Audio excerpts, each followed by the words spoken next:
Button. Hello, good evening, everybody. Welcome to our regular Tech Tuesday evening. And we finished our series on skin. And now we're going to start the next series. And I was given a bit of a challenge on this one because we're talking on quite a broad subject, but the subject of cancer.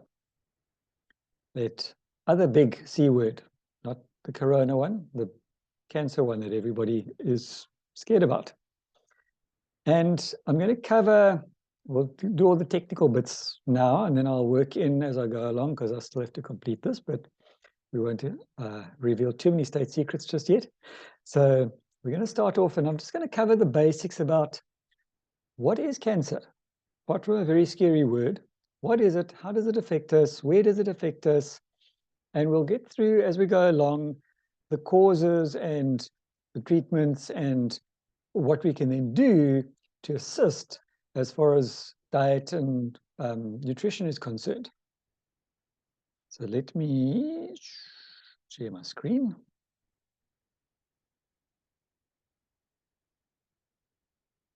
Okay, here we go. And these goodies.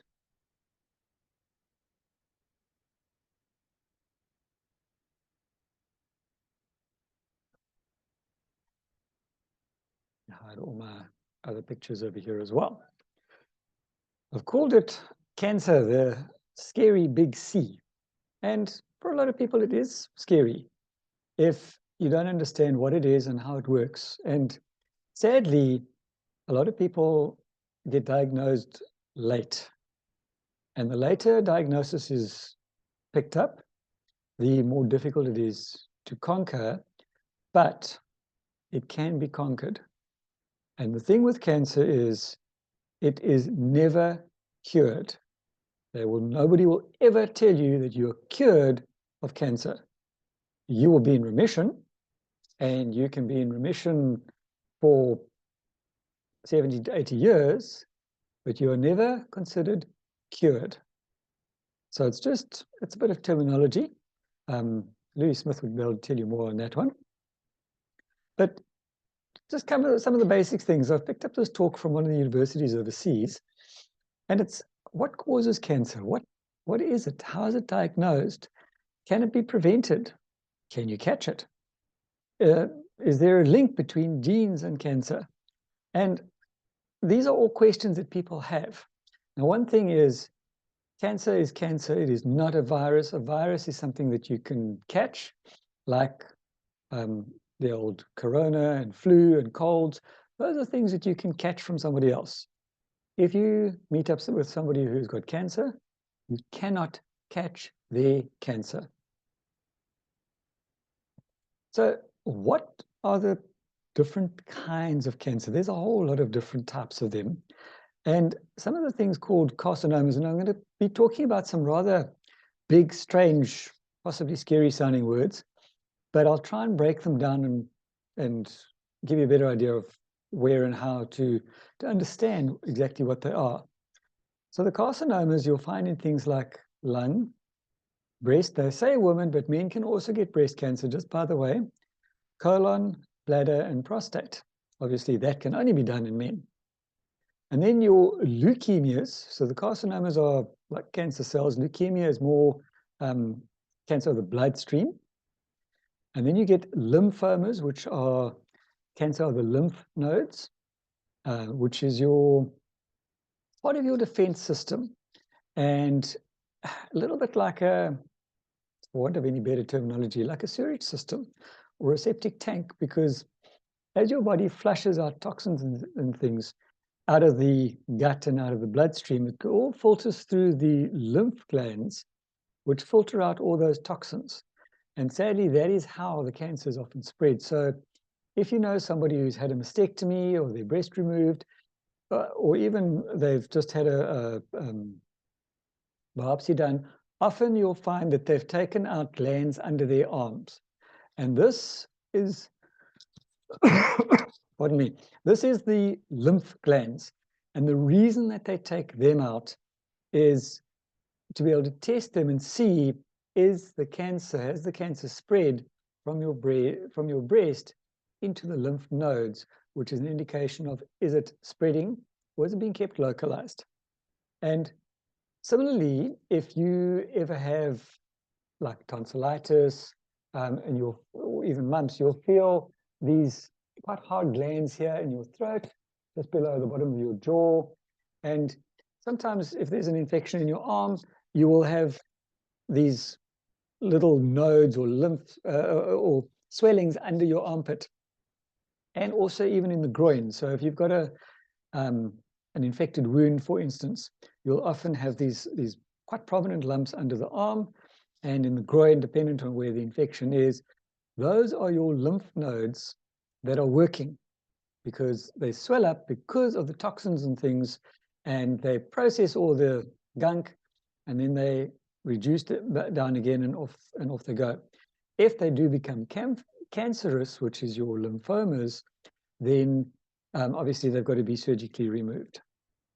And then you have your sarcomas, which are found in things like fat, bone, and muscle. And they can be quite nasty and quite fast growing. Leukemias, you get a couple of different types of that. One is called an acute version, which hits quite quickly and can be quite nasty. And the other one is called a chronic. So technically it's CLL, or chronic lymphoblastic leukemia, or acute lymphoblastic leukemia. Big fancy words, don't stress about them, but that's just how they diagnose these things. And Louis had a chronic leukemia, which means that it's long-lasting. Acute is quick-acting. So some of the different kinds of cancer, as I said, the different names. If you see the name adeno, it means gland. So you'll hear them talk about an adenocarcinoma. Or a chondro means cartilage. So it'll be you'll see that word in front of whatever definition they've got afterwards, because that tells them exactly where it is. So cartilage is found between every single bone in your body, including your spine, and quite often that's where you'll see these things. Erythro is the red blood cells. Hemangio is your blood vessels. Hepato is your liver. So hepatitis is an inflammation of the liver, for instance. Lipo, meaning fat, and we're quite familiar with lipo, and especially in our product called Lipotropic. Lympho is your lymphocytes, which is your lymph nodes or your lymph glands. Melano is your pigment cells, and that's like little freckles on your skin. That's melanin. Myelo is your bone marrow. So myeloma is the bone marrow in your femur. Myo is muscle, and osteo is bone. And these are all essentially Latin terms, Latin and Greek, I think. But medical people like to sound really fancy and higher grade. And I've learned over the years not to speak higher grade, because most people don't understand it. If you're talking to a fellow medical professional, they will like to throw these things around, and then you, who is not a medical professional, look at them and go, that sounds really bad. But quite often it's not always that bad. And I might be in the medical field, but when doctors start throwing medical terminology at me, I've got to sort of blink, listen carefully, and try and figure out exactly what on earth they're saying, because I've forgotten a lot of these terms. So how are normal and cancer cell divisions different? So we all know that cells differentiate. We know this from our study on cells from the tree and and you've got two cells together, and then they're split into 4, who split into 8, etc., etc., etc. And that's normal cell division. And our cells are changing and turning over all the time. So essentially, you're getting a new body pretty much every year. Some cells turn over a lot quicker than others, but all of our cells are changing. They're being born, they're living, they're dying continuously. And we are one big cell organism, essentially. Now, when those cells get damaged and they aren't repaired, that's when cancer starts. When a cell dies, you will see them talk about apoptosis, meaning basically the cell's committed suicide. And there are also a whole lot of fancy terms with regard to this, but essentially how your body's defense system works is that white blood cells attack known contaminants and things, and they cause them to self-destruct. And if they won't self-destruct, they force them to self-destruct, or they take them out anyway. But the cancer cell doesn't respond quite the same way. So you'll have a cell that gets damaged. For instance, one of the distributors that we know down in Cape Town was involved in a nasty car accident, and part of the injuries, her breast was badly smashed, and as a result, she ended up with breast cancer. Well, the good news is she successfully overcame that breast cancer. I think she did have surgery. I'm under correction on that one. I know she refused any further treatment like radiation and chemotherapy, and chose to go the nutrition route. And it was heavy-duty nutrition, sort of like along the lines that Louis did. Louis Smith did the same thing, and he developed a program regarding to this, and it's sort of mega nutrition. But the end result was she was able to successfully put her cancer into, I would say, permanent remission. So with your cancer cell division, you have your first mutation, then your second mutation. Same thing, it's just a cell that's dividing all the time. Then your third mutation and fourth or later mutation, and then it becomes an uncontrolled growth. So in a lot of cases, the first mutation, your body will take care of it. It's only when we get to the second and third, fourth, etc., that it starts to take over. And that's when the little signs and symptoms, some of those signs and symptoms, unfortunately, have been there already, and we've tended to ignore them. I know I'm guilty of things like that, but sometimes they don't show up at all. But this is just a split view of your skin. We covered a little bit of this last week, where there's your fatty tissue underneath there, and then the outer layer of the skin. So we've got the dermis, which is the base layer of your skin. And then we've got your basal cells, which is the dividing layer between the dermis and the epidermis. And this is the epidermis, as you can see over there. And we've got dead cells, as we spoke about last week or the last couple of weeks with the skin. Our skin cells are shedding off all the time. You see this more dramatically when you have very dry skin, or you've unfortunately suffered from a burn wound, like sunburn, for instance. You go red, sometimes you develop blisters, a little while later, your skin peels. And that is just a sort of a heavy-duty version of what's happening all the time, because our skin is shedding little cells continuously. I won't get into the gross parts, but they're around us all the time. And this is why they talk about exfoliation and all the rest of it. This is why in skincare, they tell you that exfoliation is a good idea from time to time, or at least a cleanser that's going to help to get rid of these dead cells in a hygienic manner. And your cells migrate from the dermis upwards to the skin, to the epidermis, and then get shed off accordingly. So as they die off lower down, they come up through the surface layers and then get shed off to be discarded. So what happens is you have an injury, for instance, and your little cells start to divide, and the damaged cells now start to spread out, and they start to develop this little growth, which in majority of cases we don't notice. And it's only when it now starts to take hold of the underlying tissue and the epidermis, and this little layer that, if you can see my cursor over there, as I said, is the basal cell layer. And that was the cancer that my mother had. She had a basal cell carcinoma. So technically, we refer to it as BCC, which is just shorthand for basal cell carcinoma. But what happened was that she developed cancer in her skin, in her nose, and that just pushed down, went into the basal cell and started to kill off the skin from there. And the end result was not a very pleasant thing to look at, but sadly, this is what happens with these things quite often as a result of sun damage.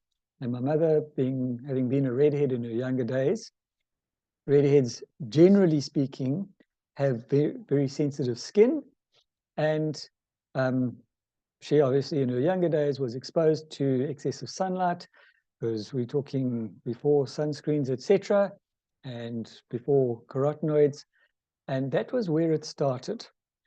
And it just grew and grew and grew from there to become quite a nasty.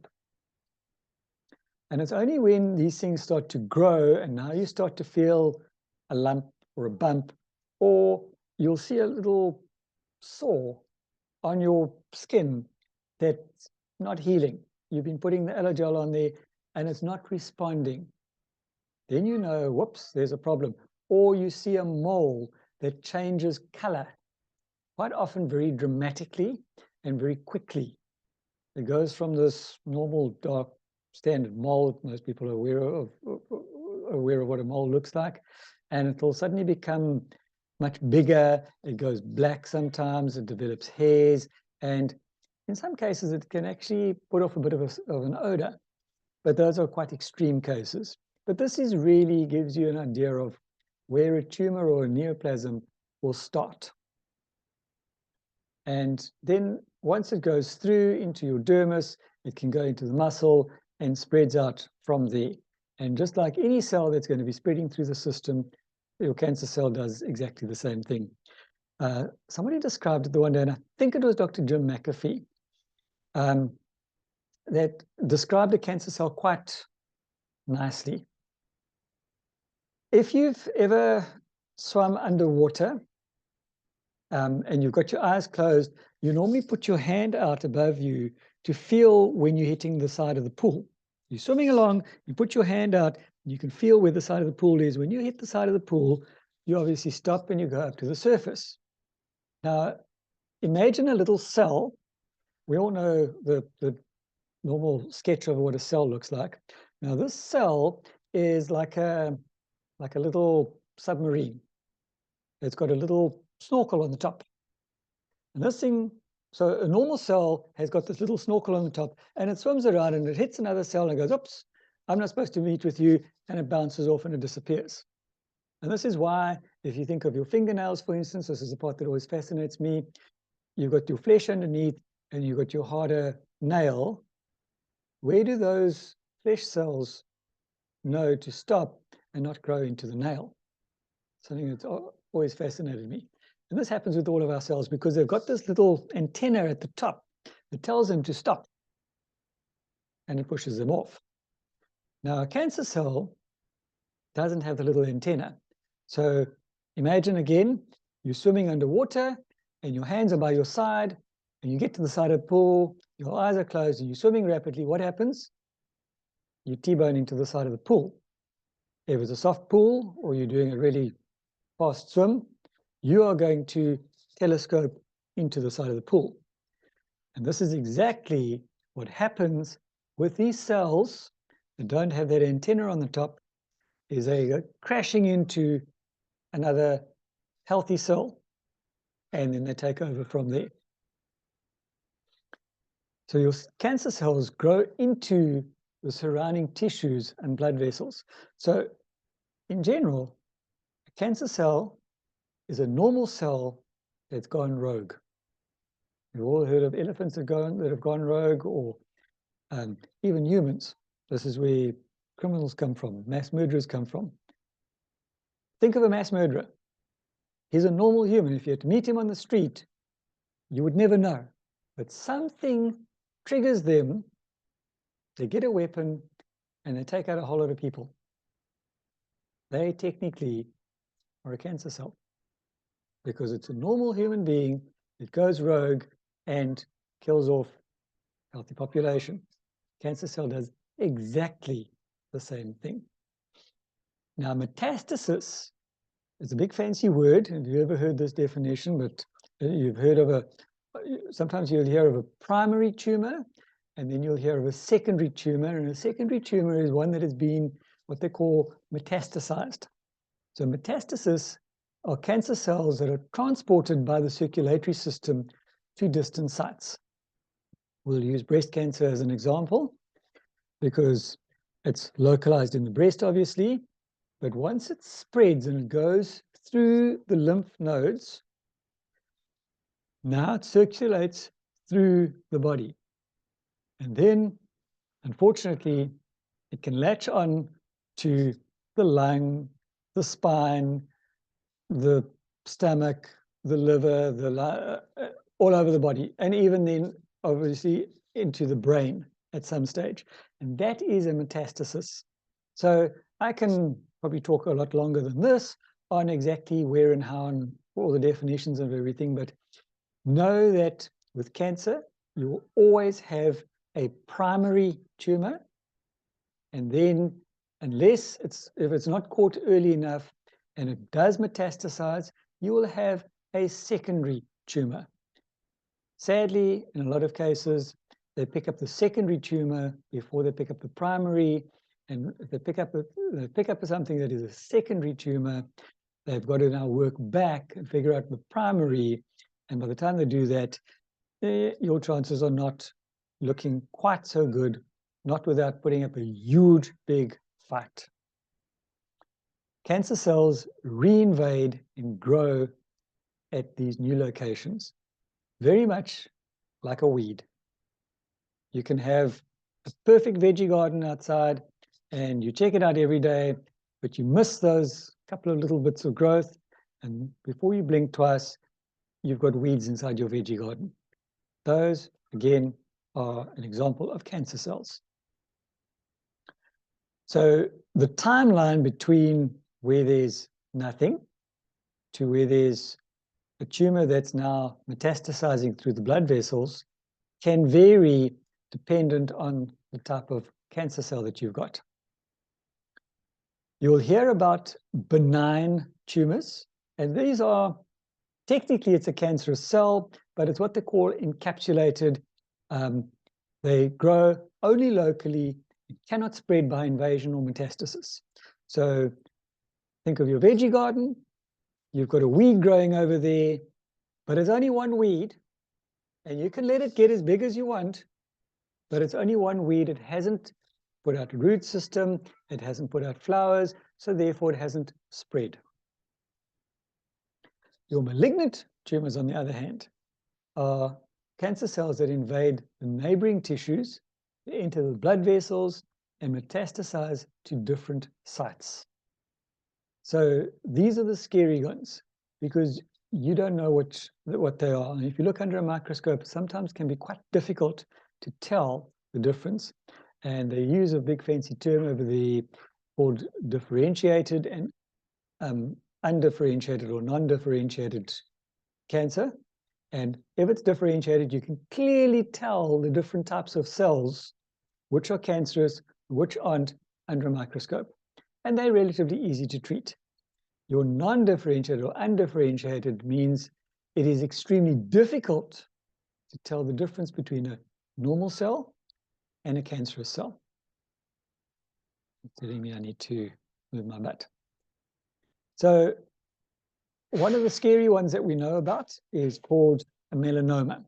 And this is often related to sun damage again. And it's when a mole on your skin goes rogue, changes color, etc. And melanomas are nasty. You don't want to mess with the melanoma. And if you even think that you've got one, go and see somebody very quickly.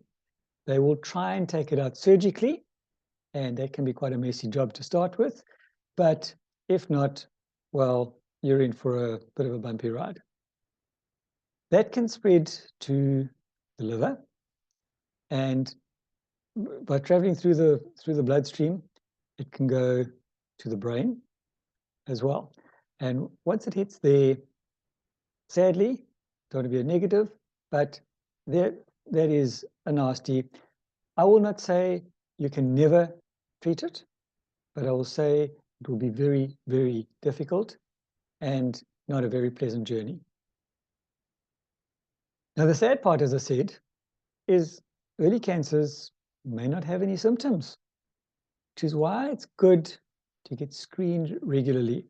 If you even suspect there's a history of cancer in your family, you see a mole that changes color slightly, go and get it checked, because just by looking at it, you're probably not going to be able to diagnose it, but by taking sometimes just a simple blood test or photos, or there's a lot of different ways of testing these days. Have it checked and tested. Your cervical cancer, for instance, your annual thing over there is a pap smear.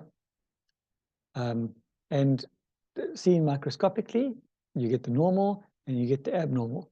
If you can get it checked and sorted out early, the end result is very good. Breast cancer, the screening there is the mammograms. Now, there is a bit of a big debate on this one as to whether it's good or bad, but for now, that is one of the standard screenings that they do. Prostate and ovarian cancer is usually done through blood tests. Prostate, there is another scary test that gets done, but not as often. They usually do a blood test first of all. Colon cancer, they check the stool for what they call occult blood, and then they do a scope by shoving a camera where the sun don't shine. Biopsies, they can take a little cut. Sometimes they insert a needle and they suck out some of the cells, and they test all of these under a microscope. Now, what does a pathologist look for? He's looking for a large number of irregularly shaped dividing cells, or large variably shaped nuclei in the cells, or small cytoplasmic volume, which is relative to the nuclei. There's a variation in cell size and shape. There's a loss of normal specialized cell features. There's disorganized arrangement of cells. In other words, it looks a little bit like my office. And there's poorly defined tumor boundary. So these are all things that they look for microscopically. You get your normal tissues. So when they look at a tissue biopsy, they get your normal, you get your hyperplasia, the mild dysplasia, the carcinoma. In situ means that it's in sight and they can see it. And then you've got your invasive. And I'm going to stop right there because we've got about 5 minutes left. And I'd like to open up to any questions. If you've got any, I will try my best to answer. Otherwise, I will stop recording and then we can have an open mic. Anybody have any questions or comments so far?